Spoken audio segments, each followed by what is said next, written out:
আসসালামু আলাইকুম। রাজবাড়ির সম্পূর্ণ চিত্র দিয়ে শুরু এবং তার বিভিন্ন অংশের আংশিক দেখানো হলো। ট্যুরস 98-এর পক্ষ থেকে সবাইকে শুভেচ্ছা এবং অভিনন্দন। আজ আপনাদেরকে নিয়ে যাচ্ছি 400 বছরের ইতিহাস ঘাঁটতে। দেখাবো 400 বছর আগের সেই পুরাতন রাজবাড়ি এবং তার বিভিন্ন অংশ এবং বিভিন্ন অংশের বর্তমান অবস্থা। তার সাথে থাকবে 400 বছর আগের সেই ইতিহাস, যে ইতিহাস ভালো, মন্দ এবং ভয়ঙ্কর বটে।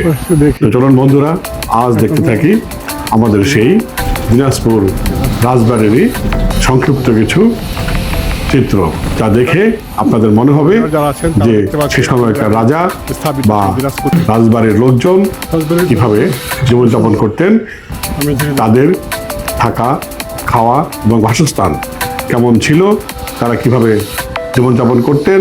রাজবাড়ি বাংলাদেশের অন্যতম প্রাচীন ও ঐতিহাসিক রাজপ্রাসাদ। এটি প্রায় 400 বছরেরও বেশি সময় ধরে উত্তর বাংলার ইতিহাস, সংস্কৃতি ও জমিদারি ঐতিহ্যের সাক্ষী হয়ে আছে। ধারণা করা হয় রাজ পরিবারের গোড়াপত্তন 1500 শতকের দিকে হলেও বর্তমান রাজবাড়ির প্রধান অংশগুলো 1700 শতকের থেকে বিভিন্ন সময়ে নির্মিত ও সম্প্রসারিত হয়েছে। মোগল আমল, নবাবী আমল, ব্রিটিশ আমলে দিনাজপুর রাজারা এই প্রাসাদকে প্রশাসনিক ও আবাসিক কেন্দ্র হিসাবে ব্যবহার করতেন। রামনাথের সময় রাজবাড়ির অনেক গুরুত্বপূর্ণ স্থাপনা নির্মিত হয়। আমরা ছবিতে রাজমহলের বিভিন্ন অংশের নাম সহকারে ছবিগুলো দেখতে পাচ্ছি। এভাবেই পুরো রাজমহলটিকে বিভিন্ন অংশে বিভক্তি করা হয়েছিল। তো বন্ধুরা, চলুন শুরু করা যাক দিনাজপুর রাজবাড়ি।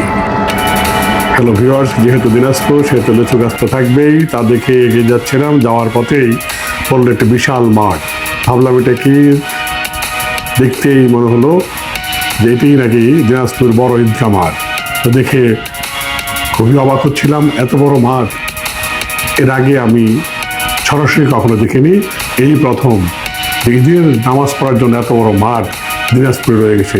জানতে পারলাম লোকমুখে এই মাঠটিও দেশের সর্ববৃহৎ মাঠের স্থানে প্রায় 3য় স্থান অধিকার করে আছে। তার আগেও হয়তো আরও 2টি আছে। তো বন্ধুরা, চলুন শহর পেরিয়ে একটি অটো নিয়ে আমরা ছুটে চলছি।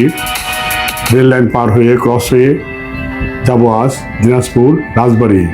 শুরুতে যে ছবিগুলো দেখিয়েছি সেরকম কি পাবো কিনা সেটাও বলতে পারছি না, তবে আপনাদের ওই ছবির সাথে মিল রেখে দেখানোর চেষ্টা করবো বিভিন্ন অংশ। দিনাজপুর পৌরসভার ভবন পাড়িয়ে যাচ্ছি। তো বন্ধুরা, যারা আমার সাথে আছেন তারা অবশ্যই আমার চ্যানেলটি যারা এখনও সাবস্ক্রাইব করেননি তারা সাবস্ক্রাইব করে আমার পাশে থাকবেন। আমি চেষ্টা করি ঘুরতে এবং আপনাদের দেখানোর চেষ্টা করি ইতিহাস এবং ঐতিহ্য এবং পুরাতন কীর্তিগুলো। আমার কাছে ভালো লাগে আমার দেশকে সুন্দর করে উপস্থাপন করতে। চলে আসলাম সেই রাজবাড়ির মূল ফটকে। এই সেই গেট, যে গেট দিয়ে রাজবাড়িতে প্রবেশ করতে হয়। তা বলছিলাম বন্ধুরা, রাজবাড়ি তো রাজবাড়ির মতো না হলে সেটা তো অবশ্যই দেখতে ভালো লাগে না। তো বন্ধুরা, চলুন দেখতে থাকি দিনাজপুর রাজবাড়ি। মূল ফটক দিয়ে ঢুকতেই দেখা মিলল আরেকটি ফটক, যা একটু কাছে থেকে গিয়ে জানতে পারলাম এটি একটি মন্দির। এই মন্দির এখনো চালু আছে, এখানে এখনো উপাসনা করা হয়। অংশ বিশেষে কিছু অংশ দেখা যাচ্ছে। আসলে এটা যে রাজবাড়ি এটা বোঝা মুশকিল। রাজবাড়ির যে অবস্থা আসলে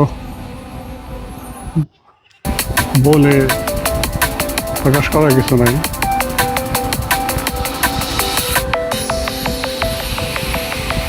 কোন পাশ দিয়ে হাঁটতেছি সবই প্রায় ধ্বংসাবশেষ যা দেখা যাচ্ছে। উপর থেকে যা দেখা যাচ্ছে নিচ পর্যন্ত, এটা আসলে বেশিরভাগই ধ্বংসাবশেষ রয়ে গেছে। ধ্বংসাবশেষ ছাড়া কিছু কাজ হতে চলছে, কিছু নতুন দেখা যায়। এখান দিয়ে হয়তো বসে যাওয়া যেত। ছোট ছোট খুব দেখা যাচ্ছে। ওই যে উপরটা গাছ জ্বালিয়ে গেছে, তার মানে কোনো পরিচর্যা নেই। এটা নতুন ওয়াল, চলো, এটা একটা মূল ফটকের মতো মনে হচ্ছে। আমাদের তাও কিছু কারিগর দেখা যাচ্ছে যে আছে। পাশে বিশাল গাছ, গাছে পর্যাপ্ত কাঁঠাল, ভিতরে যে ছোট ছোট খোপের মতো, এটা আসলে কি পারতেছি না। আশা রাখছি যে ভালোই, খারাপ না। ভিতরে তো লোকজন থাকে।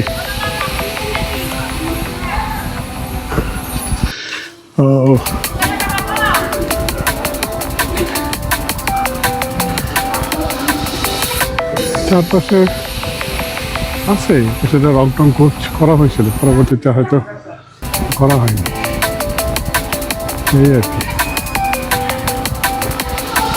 এই পাশে দেখি এখনো কিছু কারুকার্য দেখা যাচ্ছে।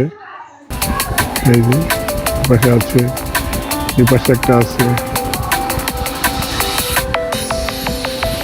ভালোই। সিঁড়ি দিয়ে উপর ওঠা যায়।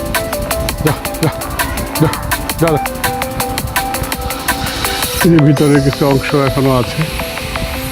বন্ধুরা দেখেন, গাছপালা হয়ে গেছে। এইভাবে আসলে এটাকে যদি জমিদার বাড়ি বলি তাহলে তো আর হয় না।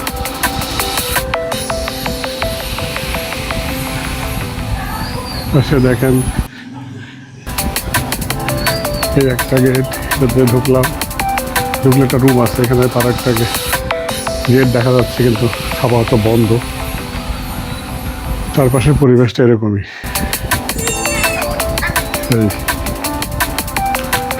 এই মুহূর্তে আছি দিনাজপুর রাজবাড়ি, যেটার উৎপত্তি হয়েছিল দিন রাজা। আসলে এটা নিয়েও অনেক কথা আছে, তো আমরা তার ইতিহাস বলবো এবং শোনাবো আপনাদের। তার আগে ঘুরে দেখতেছি যে আসলে কি অবস্থা। আর এখানে আমরা শুধু জানি যে কয়েকটা ভাগে ভাগ ছিল, একটা রানীমহল আর ঠাকুরবাড়ি এবং দিনাজ মন্দির, তার সাথে সেটি। ওকে, আপনারা দেখতে থাকেন আমার সাথে। আজকে এই জমিদার বাড়ির কিছু অংশের চিত্র আপনাদের সাথে শেয়ার করব এবং জানানোর চেষ্টা করব যে বর্তমান পরিস্থিতিটা কি আছে। ওকে, এরকম ছোটো ছোটো অনেক রুম আছে, যে রুমগুলো ধ্বংস বিশেষ হয়ে গেছে, একটা কাজ চলতেছে, চলমান। ওই যে দেখা যাচ্ছে, এই পাশেও আছে এই যে ছোটো ছোটো রুম।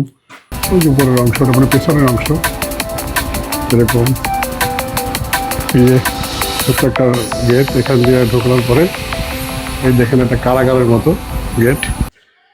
এটা আসলে অনেক আগের, দেখে যা মনে হচ্ছে হয়তো বা এটা কারাবন্দীদেরই গেট ছিল। যাই হোক, ইতিহাস তো ইতিহাসই। এখন দেখেন উপরের অংশটা কীভাবে ছিল। আমার কাছে কেন নতুন ইট বিছানো আসতে পারে, কিছু সংস্কার কাজের অগ্রগতি হয়েছে। এই মুহূর্তে আপনারা যে অংশটি দেখছেন, এইটি মূলত ঠাকুরবাড়ি বা মন্দির সমূহর যে অংশটা রাজবাড়ির, সেটাই। এখানেই ধর্মীয় যে আচার অনুষ্ঠানগুলো পালন করা হতো। তো বন্ধুরা এবং আমার ভিউয়ার যারা আছেন, তারা আসলে অবশ্যই এখানে আসবেন এবং এখনও এখানে সেই ধর্মীয় যে আচার অনুষ্ঠানগুলো আছে এগুলো পালন করা হয় এবং এটা পুরো অংশটাই সুন্দর রং টং করে খুব সুন্দর করে রাখা হয়েছে। আমরা উপর থেকে দেখে যেটা ভাবলাম, বাকিগুলো ভাঙাচোরা অবস্থায় আছে। আমরা এই মুহূর্তে ঠাকুরবাড়ি বা মন্দির মহল থেকে বেরিয়ে মূল রাজবাড়ি তার সামনে দিকে যাচ্ছি। এটা একটু সামনে দিয়ে ঘুরে যেতে হয়। ওই যে দূর থেকে সেই মন্দির মহল দেখা যাচ্ছে। এখন যে অংশটা দেখতে পাচ্ছেন বন্ধুরা, এটাই হলো সেই মূল রাজবাড়ি ধ্বংস হয়েছে মনে হচ্ছে দেখে এরও কিছু না কিছু কাজ চলমান আছে এবং প্রত্নতত্ত্ব দপ্তর থেকে হয়তো এর দায়িত্ব নিয়ে সংস্কার কাজ চলছে। আমরা বিলবোর্ডে ঠিক সেটাই দেখতে পাচ্ছি। ঐতিহাসিক রাজবাড়ির প্রত্নতত্ত্বের নিদর্শন কিছু নির্দেশনা ওরা দিয়ে দিয়েছেন এবং এটার কাজ চলছে। চলুন বন্ধুরা দেখতে থাকি। হ্যালো ভিউয়ার্স, এটির সংস্কার কাজ চলছে। খুব শীঘ্রই হয়তো এটি একটি নতুন রূপে আমরা দেখতে পাবো। তবে তার আগে বড় বড় এই রাজবাড়িটি একসময় উঁচু প্রাচীর ও পরীক্ষা দ্বারা বেষ্টিত ছিল। এখানে ছিল প্রাসাদ, দরবার হল, মন্দির, অতিথিশালা এবং বিভিন্ন প্রশাসনিক ভবন। স্থাপত্যের মোগল, বাংলা ও ঔপনিবেশিকের প্রভাব মিশ্রণ দেখা যায়। 1950 সালে জমিদার প্রথা বিলুপ্তের পর রাজবাড়ির মালিকানা সরকারের হাতে চলে যায়। তো প্রিয় ভিউয়ার্স, আপনারা দেখতে পাচ্ছেন এই মুহূর্তে পাখির চোখে দিনাজপুর রাজবাড়ি। আসলে অনেক জায়গা নিয়ে এই রাজবাড়িটি তৈরি করা হয়েছিল। চারপাশে পানিবেষ্টিত পুকুর এবং বিভিন্ন মহলে পরিপূর্ণ ছিল এই রাজবাড়িটি। এই রাজবাড়িটি 16.41 একর জমির উপর স্থাপিত। ঐতিহাসিকভাবে সর্বোচ্চ বিস্তৃতি ছিল প্রায় 166 একর। রাজবাড়িটির বিভিন্ন অংশে বিভক্ত করা, যা আমি আগেও একবার বলেছি। এই রাজবাড়িতে ছিল আয়না মহল, রানী মহল, ঠাকুরবাড়ি মহল, কুমার মহল, লক্ষ্মী ঘর, আটচালা ঘর, কালিয়াজি মন্দির, রানীপুকুর ও কাপাতলা দিঘি। এই সবগুলো অংশ মিলেই ছিল দিনাজপুর রাজবাড়ি। তো বন্ধুরা, এই মুহূর্তে আমি আছি রাজবাড়ির ভিতরে। আমি ঘুরে ফিরে দেখছিলাম রাজবাড়ির ভিতরের অংশগুলো। দেখতে বড়ই ভয়ঙ্কর লাগছিল। কোথাও ভাঙা, কোথাও ঝলসে পড়ছে রাজবাড়ি। তো বন্ধুরা, যারা আসবেন তারা রাজবাড়ির ভিতরে ঢুকবেন না, কারণ রাজবাড়িটা আমি যেহেতু সামনে দাঁড়িয়ে আছি, আমার কাছে মনে হচ্ছে আমি একটা রাজবাড়ি রাজপ্রাসাদ দাঁড়িয়ে আছি, কিন্তু পিছনের যে অবস্থা সেটা দেখে কি মনে হয় যে এটা রাজবাড়ি। আপনারা আমার ভিউয়ার্স বলতে থাকেন, আমি দেখাতে থাকি। আসলে রাজবাড়ির মতো তো এটা আমার বাংলায়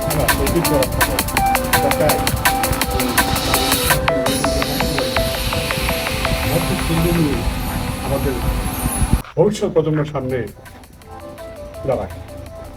তো চলুন দেখতে থাকি রাজবাড়ি, দিনাজপুরের রাজবাড়ি দিন রাতের স্থাপনাটি।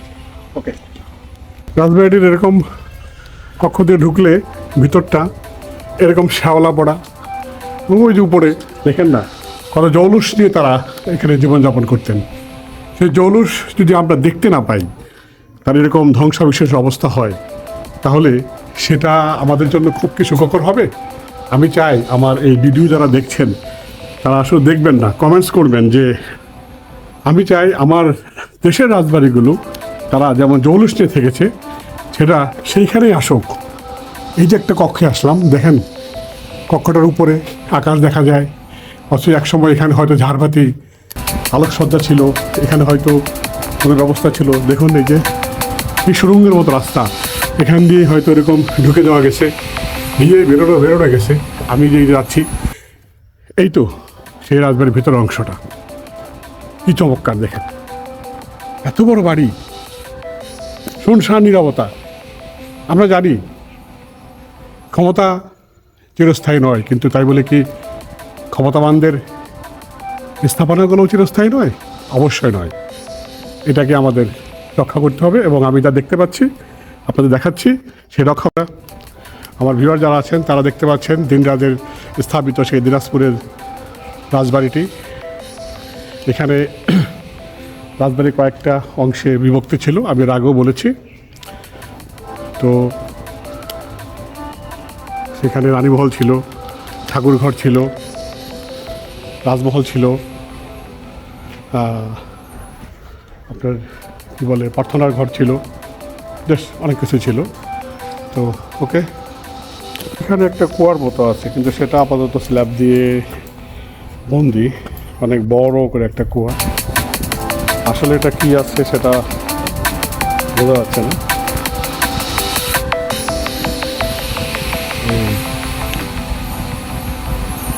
এই ধ্বংসবিশেষ যার এখন কাজ চলতেছে।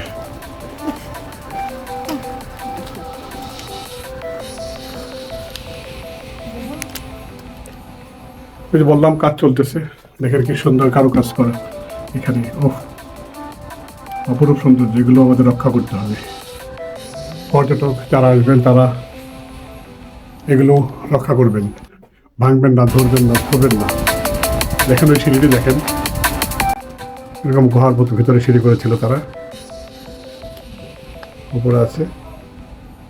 ও আমি আশা করি খুব শিগগিরই এটি পরিষ্কার পরিচ্ছন্ন হয়ে। এই গেটগুলো এত ছোট ছিল না, এগুলো আরো বড় ছিল। আমি এই যে যেতে গেলে আবার মাথা ঠেকে যাচ্ছে, একটু নিচু হয়ে ঢুকতে হচ্ছে। একটু দোতলা, এগুলো কাজ চলতেছে। এগুলো একটু বাতি ঘর বা আলোকসজ্জার জন্য এরকম ছোট ছোট খণ্ড বিখণ্ড করা হয়েছিল। তারই কিছু নিদর্শন অলরেডি কাজ করে বের করা হয়েছে। এটা উপরে এরকম নিচু নিচু। এই 400 বছর পুরনো রাজবাড়ির যে শাসকরা ছিলেন তাদের সব তথ্য সম্পূর্ণভাবে সংরক্ষিত নেই, তবে যা আছে সেগুলোই কিছুটা বলার চেষ্টা করছি। প্রথম ছিলেন শ্রীমন্ত দত্ত চৌধুরী, তারপরে ছিলেন রাজা শুক্রদেব, তারপরে ছিলেন মহারাজা প্রাণনাথ রায়, এরপরে ছিলেন রাজা রামনাথ, এরপরে ছিলেন বৈদ্যনাথ রায়, এরপরে ছিলেন রাধানাথ রায় এবং গোবিন্দনাথ রায়, তারকনাথ রায় এবং গিরিনাথ রায় এবং জগদীশনাথ রায়। এরাই এই রাজ্যটাকে পরিচালনা করেছেন দীর্ঘ সময়। এর শেষ হয় 1919 থেকে 1950 সালে এসে। দিনাজপুর রাজবংশের শেষ প্রধান জমিদার মহারাজা উপাধি লাভ করেন এই জগদীশনাথ রায়। তো বন্ধুরা, চলুন বাকি অংশ দেখতে থাকি।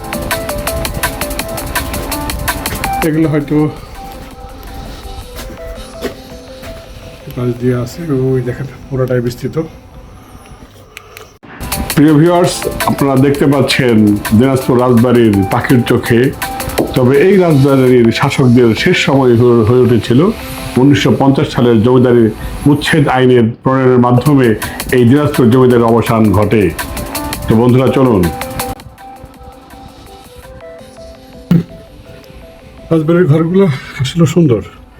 আমি ধীরে ধীরে উপরের দিকে ওঠার চেষ্টা করছি, এবার দেখানোর চেষ্টা করি। ওই যে সামনের পশনটা এরকম ছিল, ওই পাশে পুকুর আছে, খেলার মাঠ, ওটা আরেকটা প্রতিষ্ঠান। এই তো বন্ধুরা, আসবেন, আমাদের প্রাচীনতম স্থানগুলো দেখতে আসবেন। এটা দিয়ে এবার উঠে এসেছি, উঠে এসে ওদিক চলে গেছিলাম। এখান দিয়ে একটা রাস্তায় যে যাওয়ার জন্য, এখান দিয়ে গেলে আপনার এই সিঁড়ি যাওয়ার নিচে নামা যায়, এই পাশ দিয়ে উপরে যাওয়া যায়। আসলে ভাঙা ভাঙা অংশ তো দেখানো মুশকিল। ওই পাশেও ওই গেট দেওয়ার আরেকটা জায়গা আছে,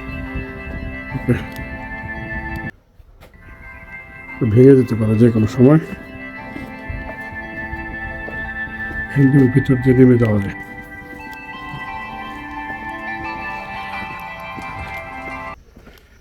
এপাশেও অনেক ঘর বাড়ি আছে। আসলে পুরাটা এভাবে ঘুরে দেখানোর মতো এখনো কিছু হয় নাই, প্রচুর রয়ে গেছে পাশে। যাক,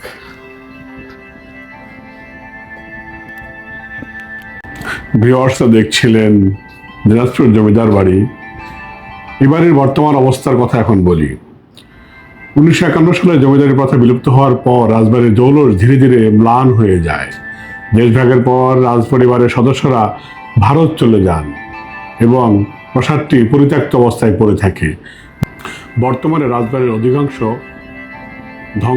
ধ্বংসপ্রাপ্ত। দরবার হল, আয়নামহল, অনেক স্থাপনা ভেঙে গেছে। তবে কালিয়াজি মন্দির ও কয়েকটি স্থাপনা এখন অতীতের স্মৃতি বহন করে দাঁড়িয়ে আছে। দিনাজপুর রাজবাড়ি শুধু একটি প্রাসাদ নয়, এটি উত্তরবঙ্গের ইতিহাস, সংস্কৃতি, রাজকীয় ঐতিহ্যের এক গুরুত্বপূর্ণ নিদর্শন। এর প্রতিটি ইট দেয়ালের সঙ্গে জড়িয়ে আছে কয়েক শতাব্দীর ইতিহাস ও অসংখ্য কাহিনী। প্রাচীন দেয়াল, ফটক ও কিছু স্থাপনা ধ্বংসাবশেষ এখনও দেখা যায়। কালিয়াজী মন্দির সহ কয়েকটি ঐতিহাসিক স্থাপনা এখনও টিকে আছে। রাজবাড়ির বিস্তীর্ণ এলাকা বর্তমানে সরকারি মালিকানাধীন। সংরক্ষণের অভাব ও প্রকৃতির ক্ষয়ের কারণে স্থাপনাগুলো অবস্থা ক্রমশ অবনতির দিকে যাচ্ছে। তাই আমি চাই এই রাজবাড়িটিকে পুনরুদ্ধার করতে। প্রত্নতত্ত্ব অধিদপ্তর অলরেডি কাজ শুরু করেছে। তাতে আমার মনে একটা জায়গা তৈরি হয়েছে যে আমাদের দেশের যে রাজবাড়িগুলোর মধ্যে দিনাজপুরের রাজবাড়িটি পুনরায় আবার আমরা সুন্দর অবস্থায় দেখতে পাবো। তো ভিউয়ার্স এবং আমার দর্শক যারা আছেন তারা সুযোগ সময় পেলেই আসবেন। এই মুহূর্তে দেখা যাচ্ছে যে ভবনটির সামনের অংশের যে সিভিলিয়ানের যে কাজ সেটা চলছে এবং কিছু ভাঙচুর করা হয়েছে এবং নতুন করে আবার গড়ার কাজও চলছে। তো এটা দেখে আমি খুবই মুগ্ধ হয়েছি এবং আমার খুবই ভালো লেগেছে যে আমাদের জমিদার বাড়িগুলো আবার সেই আগের জৌলুস ফিরে পাবে, তার সৌন্দর্য আগের মতো আগের রূপে। তো বন্ধুরা, আমি দিনাজপুর রাজবাড়ি থেকে আজকের মতো এখানেই বিদায় নিতে যাচ্ছি। আপনারা সবাই ভালো থাকবেন, সুন্দর থাকবেন এবং আমার জন্য দোয়া করবেন এবং আপনাদের জন্য থাকলো শুভেচ্ছা, অভিনন্দন। আবারও দেখা হবে নতুন কোনো জায়গায়, নতুন কোনো সৌন্দর্য নিয়ে, নতুন কোনো ইতিহাস বা নতুন কোনো স্থাপনা নিয়ে আপনাদের সামনে আসব। আমি মাসুদুর রহমান। তাই আজকের মতো দিনাজপুর রাজবাড়ি থেকে বিদায় নেওয়ার আগে আরেকটি কথা বলতে চাই যে আমাদের দেশে যতগুলো রাজপ্রাসাদ, রাজবাড়ি, জমিদার বাড়ি এবং বিভিন্ন ধর্মের মন্দির, মসজিদ যাই থাকুক না কেন তা যেন নতুন করে পুনরুদ্ধারের কাজটা চলে। আসসালামু আলাইকুম।